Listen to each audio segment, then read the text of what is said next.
Hello folks and welcome to this video. Here I'm talking about F1 and this is a preview for the Eifel Grand Prix, as F1 is going to the second of the tracks that wasn't supposed to be on the 2020 calendar, and also surprisingly, perhaps the least surprising of the new additions.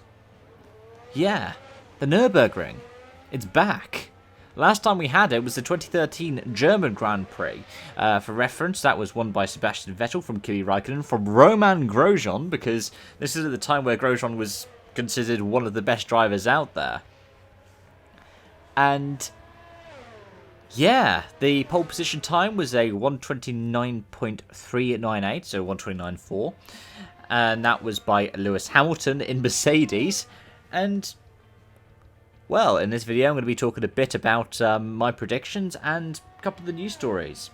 So of course we have a couple of F2 drivers, I believe Schumacher and Eilert, in seats ahead of this weekend. You've got one in the Alpha, one in the Haas. And rumour is that we should soon be expecting a lineup announcement for Alfa Romeo, which is likely to be Mick Schumacher and Kimi Raikkonen. That's going to be quite interesting. At the same time, we should be expecting some news regarding Sergio Perez sometime soon. That could easily be something like a Haas lineup with Eilert or something, but Günther Steiner recently did an article for The Race where he was saying we're evaluating all our options and we're going to be waiting a few weeks. Their main option right now is to look at something that isn't just going to be a one-year solution. This is going to be something that they're looking for as a long-term pairing. So that doesn't necessarily mean the end of a K-Mag or a Grosjean in the team. They just need somebody who's going to be in a long-term kind of role, a bit like what K-Mag and Grosjean have done for the team so far. But at the same time, what should we expect from the Nürburgring? Well, it's the first time we're going to be here in the turbo hybrid era. The last time we were here was with the V8s. The last season of the V8s as well. But what I would say is I wouldn't be surprised if Mercedes are going to be walking all over the competition again. At the same time, this isn't necessarily a pure speed circuit, so it might benefit Red Bull in some places as well.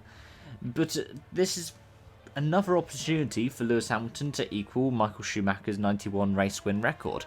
And to be honest, the Nürburgring would be a fitting kind of place for that to happen.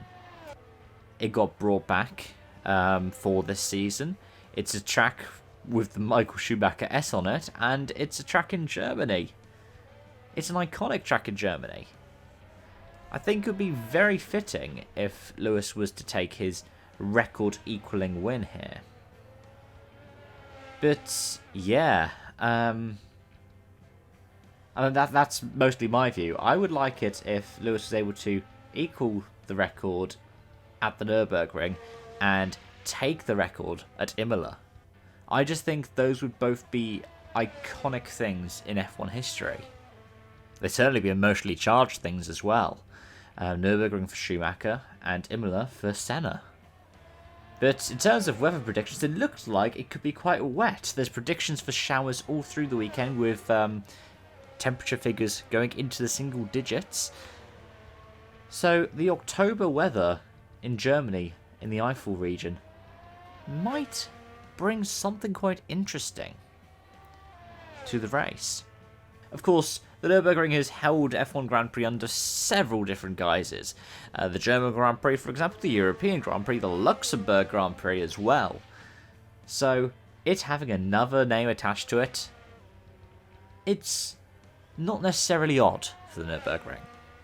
Yeah, that's all I've got time for right now, as you've seen some Assetto Corsa in the background, probably with a Spinala or two as well. Thank you so much for watching and joining. Let me know your thoughts in the comment section down below, and I do hope to see you again soon. Bye-bye for now.